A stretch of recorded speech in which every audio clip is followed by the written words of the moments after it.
बहुत सारे लोगों ने कई बार ये सवाल पूछा है कि क्या इस दुनिया में कभी कोई परफेक्ट मर्डर हुआ है। तो ऐसे बहुत सारे केसेस हैं, ऐसे बहुत सारे मर्डर हैं, कत्ल हैं जो सुलझे नहीं। ज़्यादा दूर जाने की ज़रूरत नहीं है। आरुषि केस आज तक पता नहीं आरुषि हेमराज का कातिल कौन है। तो अभी तक अगर आज की डेट तक देखें हम, 2008 में हुआ था आरुषि, तो करीब 17 साल तो हो गए। 17 साल से तो ये परफेक्ट मर्डर है। आने वाले वक्त में सुलझ जाए तो अलग बात है।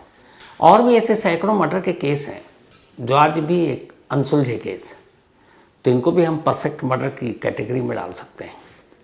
हाँ, आगे चलकर सुलझ जाएं पता नहीं, लेकिन उस दुनिया में ऐसे हज़ारों केस हैं जिनमें आज भी खुलासा नहीं हो पाया, तो वो परफेक्ट मर्डर ही कहलाएगा।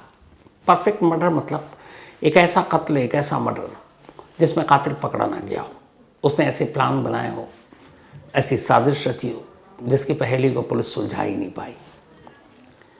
आज की कहानी 14 अक्टूबर से पहले तक के एक परफेक्ट मर्डर की कहानी थी। 14 अक्टूबर यानी 2 दिन पहले तक। लेकिन 14 अक्टूबर को ये परफेक्ट मर्डर खुल गया और कातिल पकड़ा गया। अगर कत्ल करने वाला एक डॉक्टर हो तो फिर बड़ा मुश्किल होता है उस कत्ल की पहेली को सुलझाना। और ख़ास तौर पर वो डॉक्टर अगर मेडिकल की चीज़ों को ही कत्ल के लिए हथियार बना ले या सोच ले कि वो चाकू नहीं मारेगा, गोली नहीं मारेगा, बॉम्ब नहीं मारेगा, गला नहीं घोटेगा, तो मेडिकल में बहुत सारी चीज़ें उन्हीं के ज़रिए अगर वो कत्ल करेगा तो फिर वाकई मतलब पुलिस के लिए भी मुश्किल है ये काम। और आज की जो कत्ल की कहानी है वो डॉक्टर के दिमाग की एक ऐसी उपज है कि उसे कत्ल करना था और परफेक्ट मर्डर करना था और किसी को भी शक ना हो। ये कहानी बेंगलुरु की है। बेंगलुरु में एक डॉक्टर जिनका नाम डॉक्टर महेंद्र रेड्डी। डॉक्टर महेंद्र रेड्डी की पिछले ही साल 2024 में 24 मई को शादी होती है डॉक्टर कृतिका नाम की एक लड़की से। मतलब साल भर पहले की शादी है। 24 मई 2024 को डॉक्टर महेंद्र रेड्डी और कृतिका रेड्डी की बड़ी धूमधाम से बेंगलुरु में शादी होती है। कृतिका रेड्डी भी एक पढ़ी लिखी अच्छे परिवार से, और वो भी एक डॉक्टर, डर्मेटोलॉजिस्ट। तो दोनों की शादी हुई। उस शादी से पहले प्री वेडिंग एक शूट भी हुआ। इस शूट को मैं इसलिए आपको दिखा रहा हूं कि जब शादी होती है, इस तरह के शूट होते हैं, एक नए बंधन में बंधने जाते हैं, तो इन तस्वीरों को देखकर सिर्फ भ्रम में मत रहिए। पता नहीं जिस वक्त ये शूट चल रहा हो उस वक्त किसके दिमाग में क्या चल रहा है। ये हमने इससे पहले सोनम के केस में भी देखा, इंदौर वाली, कि उधर शादी हो रही है और उससे पहले वो साजिश रच चुकी है, उधर फेरे हो रहे हैं और उसके दिमाग में कुछ और चल रहा है। तो ये प्री वेडिंग का शूट है डॉक्टर महेंद्र रेड्डी और कृतिका रेड्डी, बेंगलुरु। बहुत आलीशान शादी हुई, बहुत अच्छे से शादी हुई, दोनों घर वालों की मर्जी से शादी हुई। और दोनों ही डॉक्टर महेंद्र रेड्डी एक गैस्ट्रोलॉजिस्ट थे, सर्जन, और उनकी वाइफ डॉक्टर कृतिका एक डर्मेटोलॉजिस्ट, जो स्किन और बाकी चीज़ों के लिए जाने जाते हैं। शादी हुई, सब कुछ ठीक ठाक था। धीरे धीरे वक्त बीता। अब दोनों अपने अपने काम में लगे हुए थे। इधर डॉक्टर कृतिका अब अपना क्लिनिक खोलने वाली थी, स्किन और स्कल्प्स नाम से एक। ठीक ठाक पैसे भी थे और सब कुछ तैयारी हो चुकी थी, और उनको शायद इसी साल मई में ये क्लिनिक खोलना था अपना। तो परिवार खुश था, डॉक्टर कृतिका खुश थी, उनके घर वाले खुश थे। लेकिन इसी दौरान हुआ ये कि डॉक्टर कृतिका को गैस की प्रॉब्लम थी और बीपी और कई और भी चीज़ों की प्रॉब्लम थी। अचानक इसी साल की बात है, 21 अप्रैल को डॉक्टर कृतिका के पेट में दर्द हुआ। उन्होंने अपने हस्बैंड डॉक्टर महेंद्र रेड्डी से कहा कि उनके पेट में दर्द हो रहा है। डॉक्टर महेंद्र रेड्डी ने कहा कि ठीक है। अब वो चूँकि खुद एक गैस्ट्रो के सर्जन डॉक्टर, तो उन्होंने कहा कि तुम्हें एक इंजेक्शन दे रहे हैं, इस इंजेक्शन को लगा लेना, दर्द कम हो जाएगा। और इसके बाद उन्होंने इंजेक्शन लगा दिया। थोड़ी देर के बाद डॉक्टर कृतिका सो गई दर्द खत्म, एहसास हुआ नहीं। इसके बाद नेक्स्ट डे 22 अप्रैल 2025 डॉक्टर कृतिका अपने घर पर थी। फिर उन्होंने फ़ोन किया अपने हस्बैंड डॉक्टर रेड्डी को और कहा कि फिर से पेट में दर्द उठ रहा है, गैस का ही शायद दर्द है, क्या करूं? तो उन्होंने कहा कुछ नहीं, वो जो इंजेक्शन दिया था उसकी एक खुराक और ले लो, आज ठीक हो जाएगा। अब चूंकि वो एक पत्नी होने के साथ साथ उन्हें ये भी पता है डॉक्टर कृतिका को कि उनके हस्बैंड गैस्ट्रो के ही डॉक्टर हैं और उन्हें गैस्ट्रो की ही प्रॉब्लम। तो जब घर में डॉक्टर है तो बाहर को दिखाने का मतलब नहीं है, और वो भी एक नामी अस्पताल में बेंगलुरु के सर्जन थे डॉक्टर महेंद्र रेड्डी। तो यहाँ पे कोई शक करने की तो गुंजाइश बचती नहीं। तो अपने डॉक्टर हस्बैंड के कहने पर डॉक्टर कृतिका ने 22 अप्रैल 2025 को दूसरी बार इंजेक्शन लिया। अब 23 अप्रैल की सुबह हो गई। 23 अप्रैल की सुबह उनकी हालत अचानक खराब हुई, वो घर आ गई। फिर थोड़ा सा ठीक ठाक रही। इसके बाद 24 अप्रैल की तारीख आती है। सुबह सुबह डॉक्टर महेंद्र रेड्डी डॉक्टर कृतिका के घर वालों को फ़ोन करते हैं और कहते हैं कि सोकर उठा तो देखा डॉक्टर कृतिका को आवाज़ दी, वो सुन नहीं रही और शायद बेहोशी के आलम में है, जिसमें कोई हरकत नहीं है, तो आप लोग आ जाइए। परिवार परेशान भागता है। इसके बाद डॉक्टर कृतिका को सब लेकर हॉस्पिटल जाते हैं। जब हॉस्पिटल पहुंचते हैं डॉक्टर चेक करते हैं और डॉक्टर बता देते हैं कि शी इज़ नो मोर, उसकी मौत हो चुकी है। अब डॉक्टर कृतिका को कई सारी तकलीफ़ें तो थीं, गैस की प्रॉब्लम थी, बीपी का प्रॉब्लम था और भी 2-3 हेल्थ इशू थे। तो खैर अब डॉक्टर ने डिक्लेयर कर दिया। अब ये हुआ कि भाई हॉस्पिटल में मौत हुई है, डॉक्टर ने देखा तो पोस्टमार्टम ज़रूरी है। लेकिन डॉक्टर महेंद्र रेड्डी ने कहा कि हमें पता है कि मेरी वाइफ की क्या हेल्थ इश्यूज़ हैं, इसलिए पोस्टमार्टम की ज़रूरत नहीं है, क्यों चीर फाड़ करेंगे। तो उन्होंने अपने फादर इन लॉ और सिस्टर इन लॉ से भी कहा कि एक तो वैसे ही गम है, अब क्यों ये सब कराएं। तो सास ससुर भी लगभग तैयार हो गए कि छोड़ दो पोस्टमार्टम, लेकिन सिस्टर इन लॉ तैयार नहीं हो। वो खुद मेडिकल फील्ड से थी, शायद रेडियोलॉजिस्ट। उन्होंने कहा नहीं, पोस्टमार्टम तो होना चाहिए। तब डॉक्टर रेड्डी के ना चाहते हुए भी पोस्टमार्टम हुआ। अब जब पोस्टमार्टम हाउस में ले जाया गया डॉक्टर कृतिका की बॉडी को, तो एक अजीब मंजर था। चूँकि एक सर्जन थे डॉक्टर महेंद्र रेड्डी, लेकिन पोस्टमार्टम करने वाले अलग डॉक्टर होते हैं और इससे उनका कोई लेना देना नहीं। लेकिन बार बार वो पोस्टमार्टम हाउस में घुस जाएँ जब डॉक्टरों को भी अजीब लगा। उन्होंने कहा बाहर जाओ। इधर तब तक ये भी था कि अब पोस्टमार्टम होगा, अस्पताल में मौत हुई थी तो MLC भी लिखा गई, मेडिको लीगल जो कंप्लेंट होती है, तो पुलिस केस भी बन चुका था। तो पुलिस वालों को फिर डॉक्टर ने कहा भाई एक ऐसा हस्बैंड है, डॉक्टर तो है ठीक है, लेकिन पोस्टमार्टम रूम में बार बार क्यों आ रहा है। पुलिस को भी अजीब लगा, फिर उन्होंने हड़काया और कहा कि भाई आप बाहर रहिए। खैर इसके बाद पोस्टमार्टम हुआ। पोस्टमार्टम के बाद बॉडी सौंपी गई और डॉक्टर कृतिका का अंतिम संस्कार कर दिया गया। बाद में पोस्टमार्टम रिपोर्ट आई, उसमें ऐसी कोई भी चीज़ नहीं थी जिससे कोई डाउट हो। मेडिकल इश्यूज जो थे हेल्थ ग्राउंड पर, वही सारी चीज़ें थी पोस्टमार्टम रिपोर्ट में। तो 24 अप्रैल 2025 को डॉक्टर कृतिका की डेथ हो गई और पोस्टमार्टम रिपोर्ट में ऐसी कोई बात नहीं। अब मौत के बाद धीरे धीरे वक्त बीता। इधर डॉक्टर रेड्डी भी अब अपनी नई जिंदगी धीरे धीरे अपनी वाइफ के गम से उबर कर जी रहे हैं। उधर कृतिका के घर वाले भी, वक्त बीतता जा रहा है। 6 महीने बीत गए। 6 महीने के बाद 13 अक्टूबर को अचानक डॉक्टर कृतिका की विसरा रिपोर्ट आती है।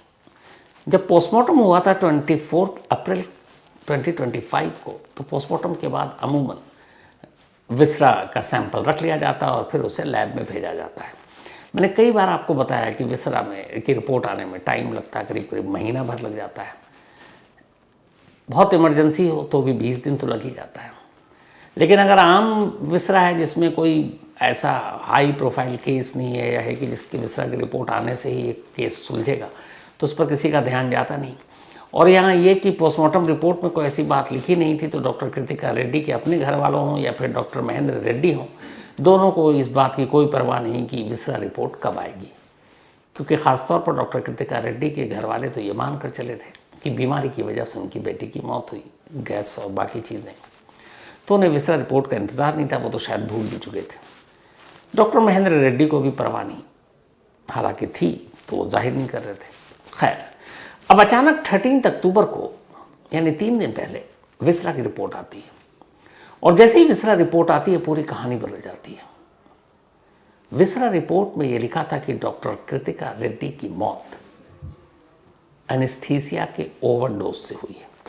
जब कोई ऑपरेशन या सर्जरी की जाती है तो मरीज को बेहोश किया जाता है, किसी भी मेजर सर्जरी में, तो उसमें एनेस्थीसिया का डोज दिया जाता है उस पेशेंट के वेट के हिसाब से, उस पेशेंट के बाकी मेडिकल चेकअप के आधार पर कि उसका डोज कितना होना चाहिए ताकि वो हमेशा के लिए बेहोशी में ना चला जाए। तो उतना ही दिया जाता है जितना उस मरीज की बॉडी उसको संभाल सके।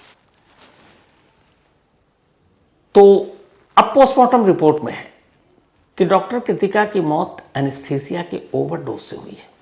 अब जैसे ही विसरा रिपोर्ट आई, हर एक कोई सन, फौरन पुलिस को खबर दी गई कि भाई 24 अप्रैल को 6 महीने पहले जिस डॉक्टर कृतिका की मौत हुई थी वो बीमारी से नहीं हुई थी, बल्कि उसको एनेस्थीसिया की ओवरडोज दी गई थी। बाकायदा उसका नाम भी लिखा हुआ था, वो नाम है यहाँ पर।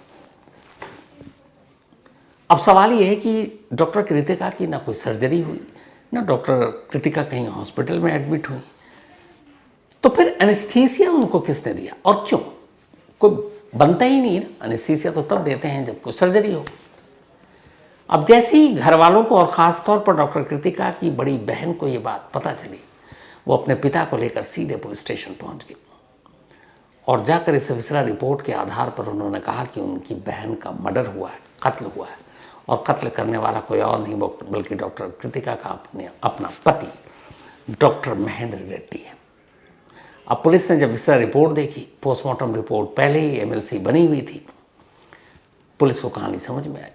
अब पुलिस फौरन महेंद्र रेड्डी को तलाश करती है। 14 अक्टूबर को, 13 अक्टूबर को एफआईआर दर्ज और 14 अक्टूबर को डॉक्टर महेंद्र रेड्डी को पुलिस अरेस्ट कर लेती है। अब अरेस्ट करने के बाद सिर्फ विसरा रिपोर्ट अभी तक है कि भाई एनेस्थीसिया का ओवरडोज, लेकिन ये कैसे साबित करेंगे कि डॉक्टर महेंद्र रेड्डी ने ही दिया? और अगर दिया तो फिर अपनी ही बीवी, जिसके अभी साल भर, क्योंकि मई में शादी हुई थी और अप्रैल, मतलब 11 महीने हुए थे शादी को, और दोनों खुश थे, तो फिर ऐसी कोई वजह नहीं, तो मोटिव क्या हो सकता है?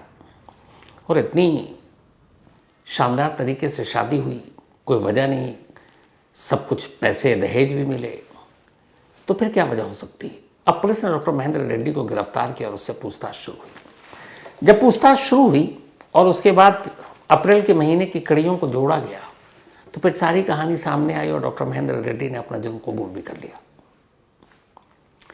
कहानी ये थी कि जब शादी हुई, शादी के कुछ दिन के बाद ही डॉक्टर महेंद्र रेड्डी को पता चला कि डॉक्टर कृतिका रेड्डी को कई सारे हेल्थ इश्यूज़ हैं।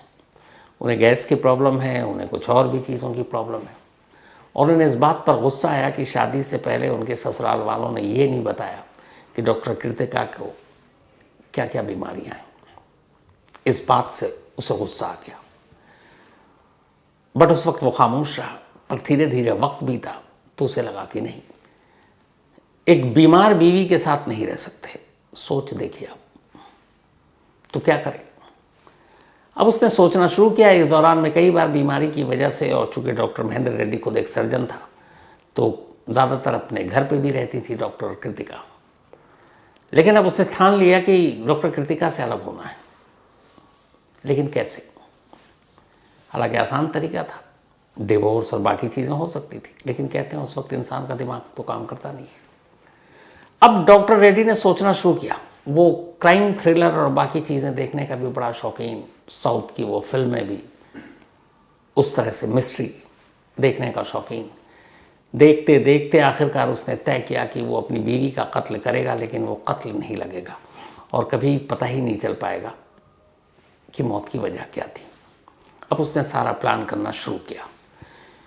चूँकि इत्तेफाक से वो एक गैस्ट्रो का डॉक्टर था, सर्जन था, और उसकी वाइफ उसी बीमारी की शिकार, तो जब जब ये परेशानी उठती, शुरू में वही इलाज करता। अब पति इलाज कर रहा है, डॉक्टर है, पत्नी को उस पर भरोसा तो होगा ही। उसने अपने इसी इलाज और अपनी इसी मेडिसिन को हथियार बनाने का फैसला किया अपनी बीवी के खिलाफ।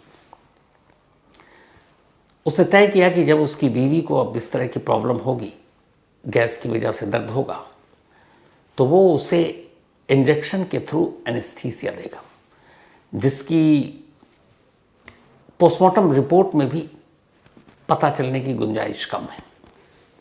उसने सारा रिसर्च कर लिया। इसके बाद जब अप्रैल 2025 में दर्द उठा, तब उसने पहली बार इंजेक्शन के थ्रू एनेस्थीसिया का ओवरडोज दिया। फिर इतना दिया, उसे पता था कि पहली बार में ना हो ताकि शक ना हो। फिर दूसरी बार डोज दिया और दूसरी बार थोड़ा और ज़्यादा दिया, और फिर डॉक्टर कृतिका ऐसी नींद में गई कि उठ ही नहीं पाई। और फिर उसने ये तय कर रखा था कि चूंकि पूरे फैमिली को मालूम है कि डॉक्टर कृतिका एक पेशेंट हैं, उनको कई सारी बीमारी है, तो कोई शक भी नहीं करेगा और पोस्टमार्टम नहीं होगा। और फिर डॉक्टर महेंद्र रेड्डी की भी मेडिकल सर्किल में अपनी इतनी पहुंच तो ही है। लेकिन गलती से डॉक्टर कृतिका की बड़ी बहन अड़ गई और उन्होंने कहा नहीं, पोस्टमार्टम होना चाहिए, क्या पता कुछ गड़बड़ हो तो सामने आए। तो उनकी जिद की वजह से पोस्टमार्टम हुआ। लेकिन पोस्टमार्टम रिपोर्ट में जो डॉक्टर रेड्डी ने सोचा था वैसी कोई बात आई ही नहीं, क्योंकि उन्होंने इस तरीके से एनेस्थीसिया का ओवरडोज दिया कि वो पता ही नहीं चल सकता था। वो पता चल सकता था कोई भी केमिकल पॉइजन सिर्फ विसरा रिपोर्ट से।